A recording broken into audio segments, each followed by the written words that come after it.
கொடுத்தீங்களா? ஆமாங்க. இல்லைங்க, நான் வேலை பார்த்துக்கு கிஃப்ட் கொடுத்தாங்க. வேலை பார்த்ததுக்கு கிஃப்டா? ஆமாங்க. என்ன கொடுத்துருக்காங்க? Iron box. அயன் பாக்ஸா? பட்டர்ஃப்ளைலேருந்து அயன் பாக்ஸ் வந்து பெஸ்ட்டாக வேலை பார்த்துருக்காங்கன்னு சொல்லி ஃபோர்த்து ப்ரைஸ் கொடுத்துருக்காங்க அயன் பாக்ஸு. எல்லோரும் வந்து விஷ் பண்ணிக்கோங்க. எனக்கு ஹாப்பி. வா, jolly jolly. Jolly. Iron box வந்து ரொம்ப தேவை. ஸ்கூல் பிள்ளைங்களுக்கு அயன் பண்ணுறதுக்கு எல்லாம் தேவைன்னு நினச்சிக்கோங்க. அதுவே வந்து கிஃப்டாக கொடுத்துட்டாங்க. வாங்க கிஃப்ட்டை போய் பார்க்கலாம்.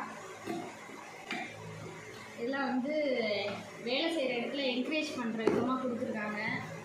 எப்படி இருக்குன்னு சொல்லிட்டு நீங்களும் யூஸ் பண்ணிக்கோங்க. பட்டர்ஃப்ளைலேருந்து